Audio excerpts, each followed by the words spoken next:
Jupiter har været kendt siden oldtiden. Nu tænker du nok, at de ikke havde teleskoper dengang. Men Jupiter kunne skues med det blotte øje.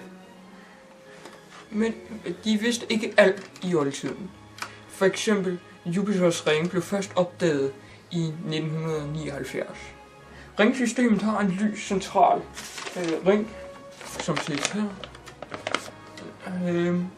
Og er cirka 7000 km i bredden. Og den er cirka 20 km tyk. Jupiter er som kendt den største planet, og derfor er blevet opkaldt som på græsk efter Zeus.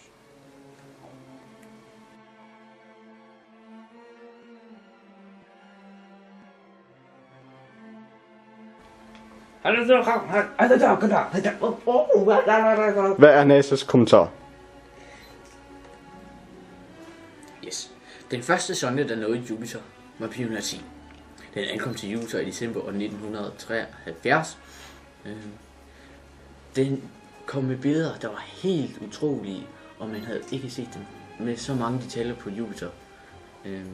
Fordi Jupiter er en gasplanet, kan man ikke lande på Jupiter, fordi man bliver mest flad som en pandekage. Det er, hvad NASA har at sige i den her sag.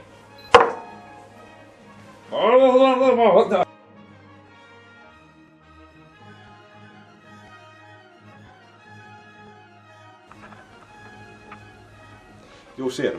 Jupiter er indhyllet i en atmosfære, der består af ca. 90% brint og 10% helium. Med bælter og zoner af tætte skyer, der i hovedtræk ligger parallelt med planetens ækvator. Talrige steder brydes dette bæltemønster af lavtryk, hvor skymasserne hvirvler rundt om lavtrykscentret. Den største af disse, den såkaldte store røde plet, er et stormvejr 2-3 gange så stort som jorden. Pletten skifter facon og farve og udbreder sig fra tid til anden, men har eksisteret i de mere end 300 år. Man har observeret Jupiter med høj nok opløsning til at se objekterne af denne størrelse.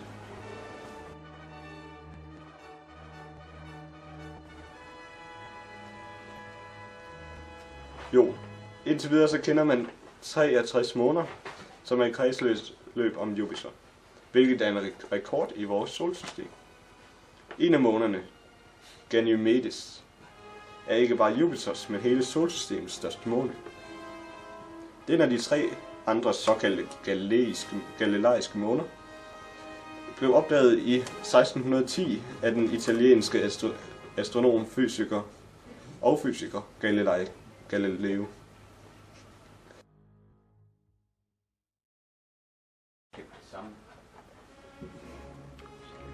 Flere af månerne indgår i et kompliceret samspil med hinanden og Jupiters tyngdefelt, hvilket blandt andet giver en intens vulkanaktivitet på månen Io. Materiale udspydt fra Ios vulkaner vekselvirker med de intense magnetfelter og strålingsbælter omkring Jupiter, og skaber derved radiostøj, der kan måles her på jorden. Meget utroligt.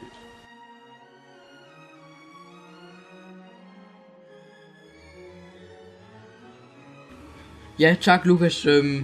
Jeg har så bosat mig her på en af Jupiters måner, og jeg vil nu komme med nogle enkelte facts fra, hvordan det er at bo på Jupiter. Men jeg kan så afsløre med det samme, at det kan man altså ikke. Den har ikke nogen... Man kan ikke gå på den, man kan bare ryge lige igennem, siden det er en gasplanet. Det er ikke... det er utrolig koldt dernede, kan jeg også oplyse jer om. Det er faktisk minus 145 grader koldt. Og det er meget koldt for jer, der sidder hjemme i stuerne.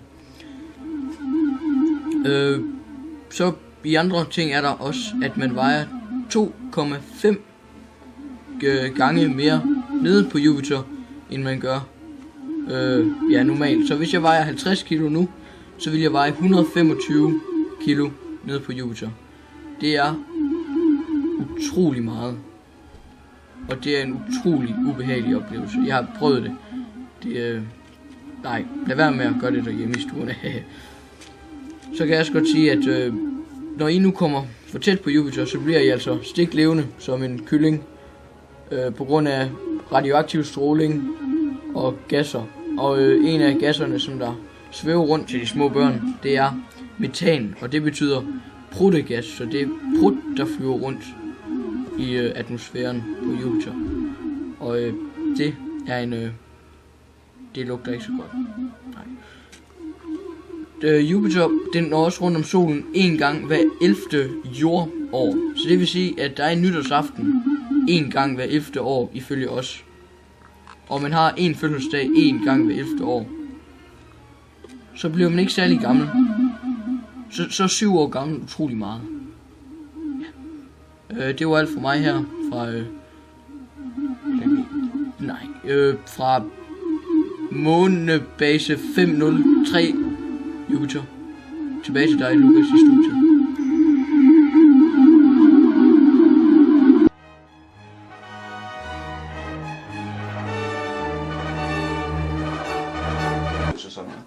Ja, jo.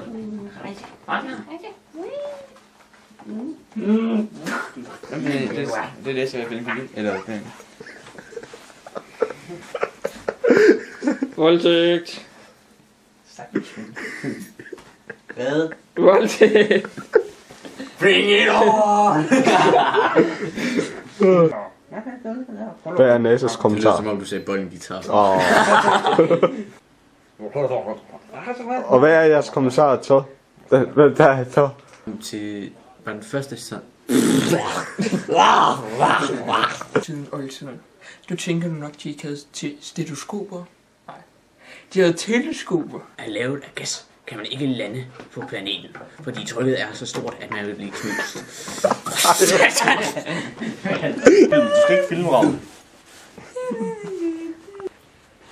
Bla bla bla. Nej, almindelig stemme. Ja, jeg hedder så Jesper. Nej. Den om. Quit! The final countdown. Ja, tak for lort.